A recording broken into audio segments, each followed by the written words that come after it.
Seguimos esta tarde con una inspiradora de la red.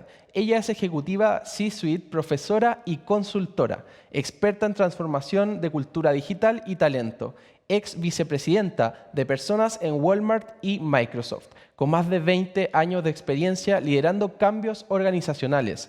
Hoy es docente de posgrado en la Pontificia Universidad Católica de Chile e instructora de LinkedIn Learning con más de 100.000 alumnos en Latinoamérica y España. MBA, psicóloga y coach, especializada en tecnologías exponenciales en Singularity University, Estados Unidos. Los dejo con Denise Goldfarb.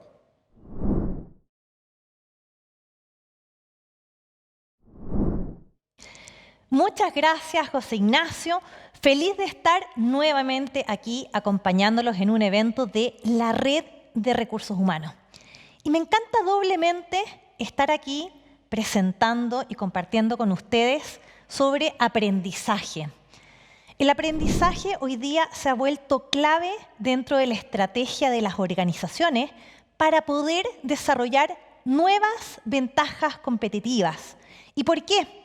Porque el aprendizaje habla de cómo podemos seguir aprendiendo, cómo desarrollamos nuevas competencias, nuevas habilidades, nuevos conocimientos y cómo logramos con eso adaptarnos a nuestro entorno. Así que esto es algo que hoy se ha vuelto clave y las empresas que sean capaces de desarrollar una cultura efectiva de aprendizaje van a ser aquellas empresas que van a poder adaptarse más rápido a los cambios y por ello van a tener mayores posibilidades de supervivencia.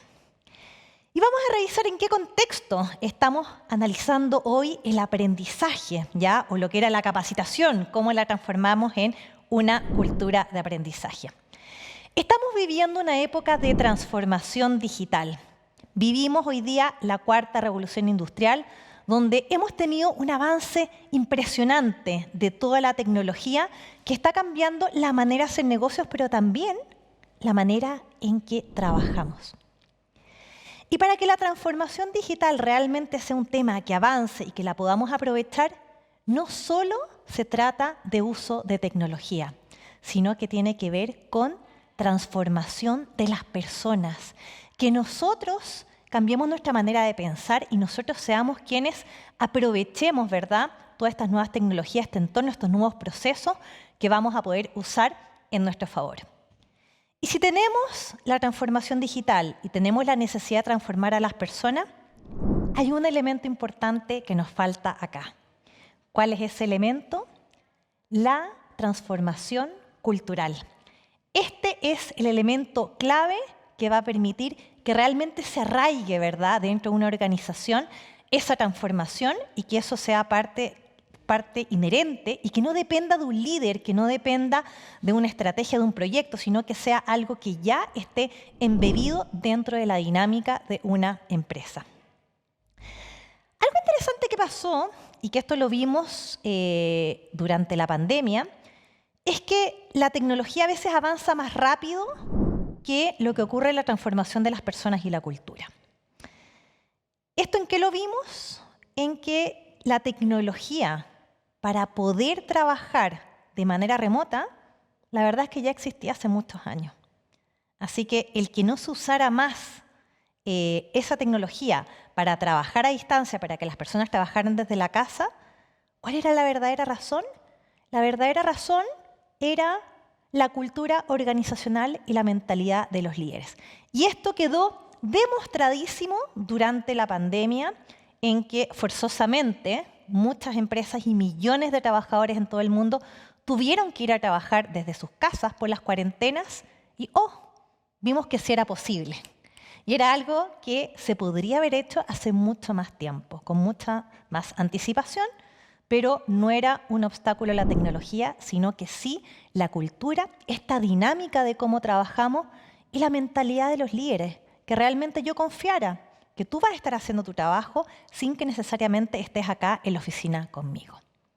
Así que esto es un punto importante, que a veces la tecnología avanza más rápido y que las transformaciones de las personas y la cultura se da detrás, ocurre con otro ritmo. Y hoy día, ¿cómo nos sentimos? Muchas veces nos sentimos como esta imagen, ¿verdad? Que tenemos una avalancha, ¿verdad? Tenemos un tsunami de información.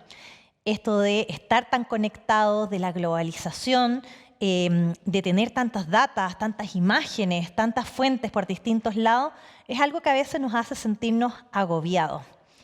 Y la verdad es que la tecnología ha hecho un avance muy importante en generar mayor información y esto no lo vamos a detener. Así que esta avalancha va a seguir ocurriendo. ¿Qué es lo que sí necesitamos cambiar o qué necesitamos mejorar? Necesitamos mejorar nuestros filtros. ¿Cómo somos mucho más selectivos en saber cuál es la información que es relevante para mí y cuál es la información que tengo que desechar o que tengo que eliminar? Así que eso es algo que tenemos que ir desarrollando y tenemos que ir aprendiendo. Algo que también me pareció interesante para mostrar de cómo a nivel mundial se ha ido avanzando la tecnología es un dato, esto yo lo doy, es como el dato freak. ¿Saben cuántas personas en el mundo usan cepillo de dientes pensando que la población mundial ya está en 8.000 millones? Bueno, cerca de la mitad de la población mundial. No es que el resto no se lave los dientes, pero usan otras técnicas, ¿ya? Desde las raíces de los árboles u otras más, ¿ya? Pero ¿saben cuántos celulares, cuántos smartphones hay en el mundo? Y este dato es impresionante. Bueno, hay 8.000 millones. Ya tenemos la misma cantidad de celulares que la cantidad de personas en el mundo. Y esto nos habla cómo este avance tecnológico ha sido de verdad impresionante. Y hoy día estamos mucho más conectados que antes y también esto ha facilitado el que tengamos acceso a mucha más información y por ende que podamos aprender de nuevas maneras. Y hay un nuevo concepto del trabajador. Este concepto se acuñó hace algunos años. Hay una periodista española que es Raquel Roca, que tiene un libro con este título de los nomads y que habla de los nómades del conocimiento. ¿Ya? ¿Verdad? Es una palabra que está compuesta entre el knowledge, conocimiento, y nomad, que es nómade, ¿ya? Y que podemos traducir como trabajador del conocimiento. Son personas que trabajan principalmente en base a sus conocimientos, son personas que pueden estar ubicadas en cualquier lugar del mundo, no tienen una oficina fija, sino que ellos trabajan mediante el uso de tecnología, ¿verdad? Tienen una conectividad total, ¿verdad? Ellos siempre donde estén van a poder conectarse usando Internet. Así que el trabajar donde quieras es una realidad. Y los nomads tienen esta particularidad que son nómades y que pueden estar viajando, pero los trabajadores del conocimiento son personas, tanto los que tienen esta independencia geográfica, pero personas que tal vez sí tienen una residencia física, pero que trabajan principalmente en base al análisis de la información, a la resolución de problemas. Así que esta es una categoría de la que vamos a hablar también más adelante. ¿Cuáles son las habilidades que nosotros debiéramos ir aprendiendo? Y esto es algo que también está en continua evolución. El Foro Económico Mundial cada 2 años publica un informe que se llama El futuro de los empleos y en este siempre anticipa cuáles van a ser las habilidades que tú tienes que desarrollar. Y en este caso, en el informe de mayo de este año, anticipa cuáles son aquellas habilidades que te van a distinguir y que te van a entregar más empleabilidad para el año 2027. Y son este listado de 10. Vemos que están en 4 categorías: habilidades cognitivas, tecnológicas, el trabajar con otros y la autoeficacia. Y vemos por acá las primeras: pensamiento analítico, pensamiento creativo, inteligencia artificial y data. Yo creo que esa no nos sorprende, ¿verdad? Hemos escuchado tanto en los últimos meses hablar de ChatGPT. ¿Y qué es lo que necesitamos hacer? ¿Cómo nosotros podemos apalancarnos en la inteligencia artificial? ¿Cómo ahorramos tiempo usando la inteligencia artificial? ¿Y qué vamos a necesitar para que eso sea posible? Algunas de las cosas que aparecen acá también. Necesitamos curiosidad, necesitamos explorar, hacer ensayo y error de cómo eso lo podemos usar en nuestro favor, curiosidad y aprendizaje continuo. Y vemos otras que son muy relevantes en esta lista: liderazgo e influencia social, resiliencia, flexibilidad y agilidad, y varias otras. ¿Cómo lo podemos hacer para incorporar todas estas habilidades dentro de nuestro repertorio profesional? Porque esto es lo que nos va a garantizar a que seamos profesionales más atractivos el año 2027. Tal vez no las vamos a desarrollar todas, ¿verdad? Pero ojalá podamos tener la mayor cantidad de habilidades de esta lista, porque eso nos va a permitir poder desempeñar distintos roles. Y esta flexibilidad de cómo tenemos que seguir aprendiendo está dada, ¿verdad?, por esta cifra, donde el 44% de las habilidades centrales va a cambiar en los próximos 5 años y vamos a tener que seguir estudiando. Y acá es como el inglés nos ha traído nuevos conceptos sobre el aprendizaje como upskilling, que tiene que ver con el perfeccionamiento de cómo nosotros incorporamos nuevos conocimientos, nuevas herramientas para poder hacer mejor nuestro trabajo actual. El reskilling, que es cuando tú aprendes un campo completamente nuevo y te permite dejar tu trabajo actual para desempeñarte en un ámbito completamente distinto, ¿ya? Por ejemplo, un analista de finanzas que hace un bootcamp y se transforma en un programador front-end y puede irse a trabajar al área de tecnología. Así que esos cambios, ¿verdad?, en 180 grados sí son posibles mediante este tipo de aprendizaje.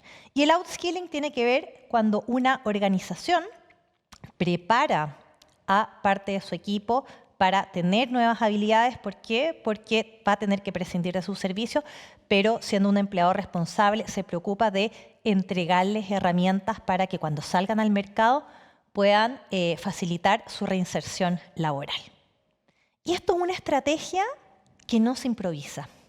Esto es una estrategia que necesita tener un diseño.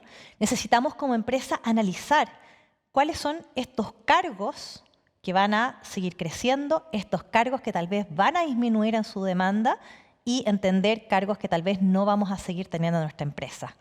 Eso marca esta pauta y esta estrategia de cómo nosotros vamos a entregar entrenamiento a nuestro equipo para que se perfeccionen, para que se reciclen, ¿verdad?, o para que tengan mayores oportunidades en el mercado externo. ¿Cuál es la visión que nosotros tenemos que tener frente a este tema? Y antes de decirles cuál es esta nueva visión, les voy a hablar de la visión que hoy día tenemos. A mí me contaron, cuando yo era chica, que la vida tenía 3 etapas principales.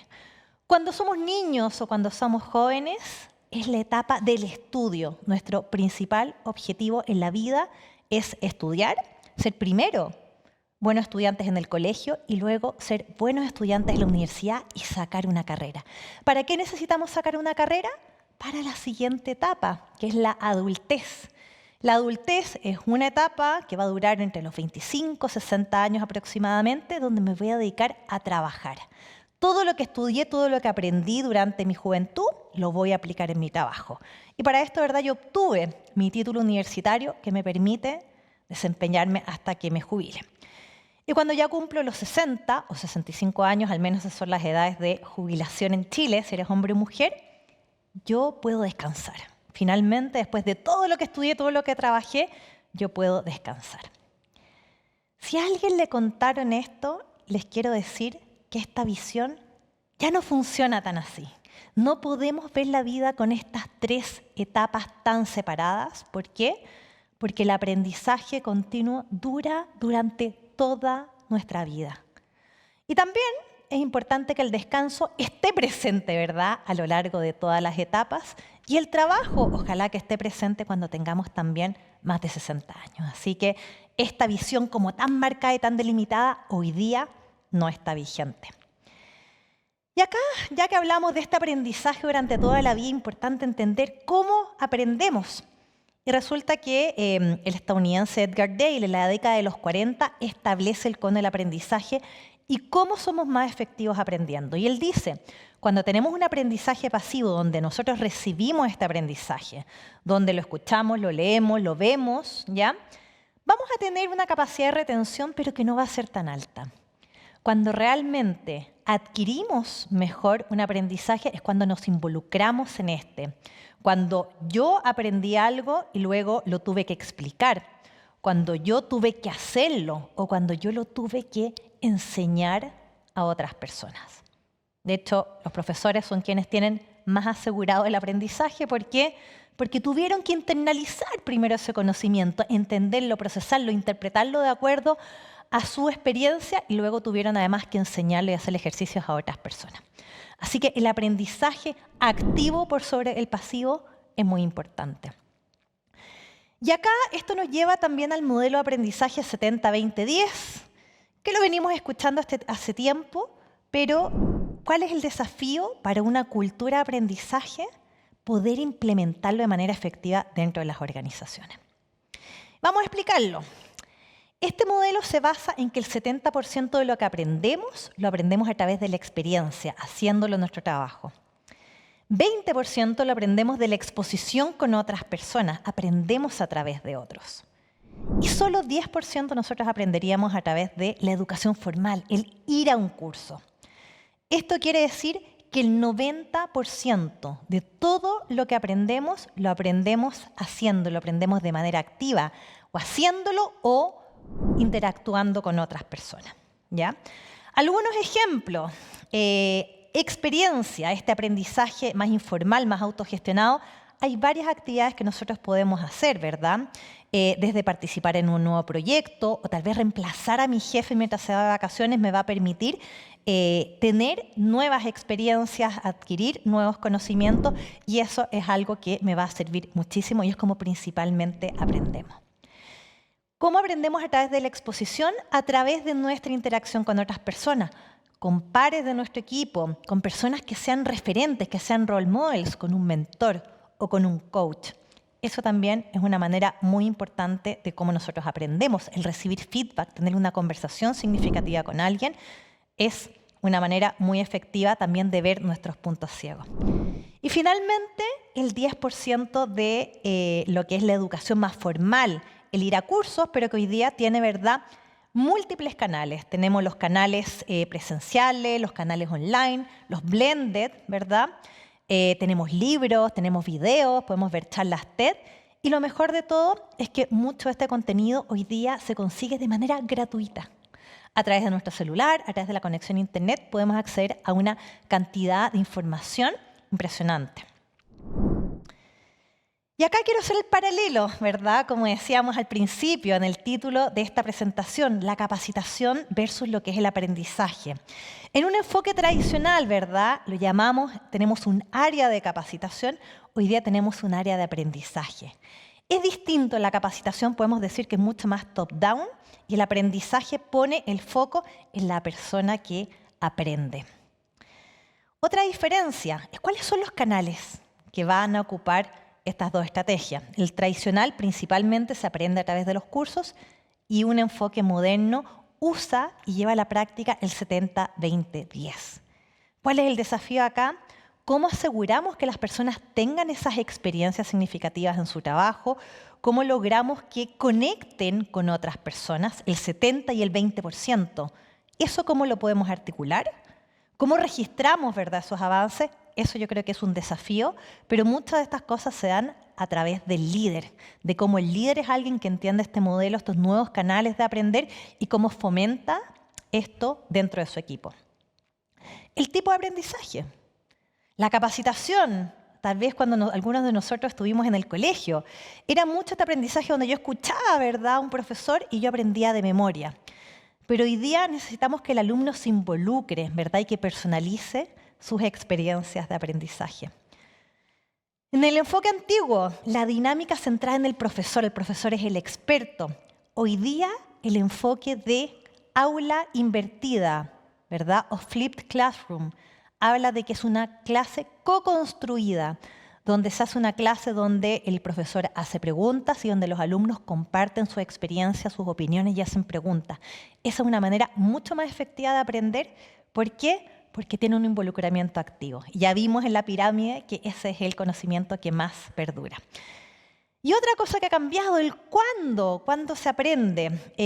Antes la empresa definía cómo, cuándo, dónde, qué es lo que se aprende, ¿verdad? Y generalmente el qué se aprendía era algo que estaba en directa relación con el cargo de la persona. La persona no tenía mucha opción de poder escoger entre una amplia gama de cursos lo que quería hacer, sino que le tocaba, ¿verdad? Me toca hacer esta capacitación. ¿Por qué? Porque esto es mi cargo. Hoy día el nuevo enfoque habla donde el alumno es quien está empoderado para diseñar también su programa de aprendizaje. Tal vez tiene que hacer algunos cursos, que es parte de lo que le pide la empresa, pero va a disponer tal vez de una plataforma de aprendizaje, va a disponer de distintos cursos para poder ir preparando esta ruta de aprendizaje en función de sus intereses personales, de qué es lo que quiere hacer a futuro.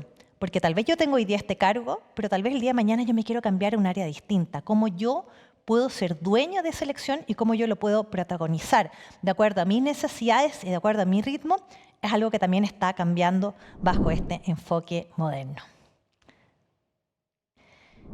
Y las tres últimas recomendaciones que les quiero dar. Primero, la importancia de ser aprendiz.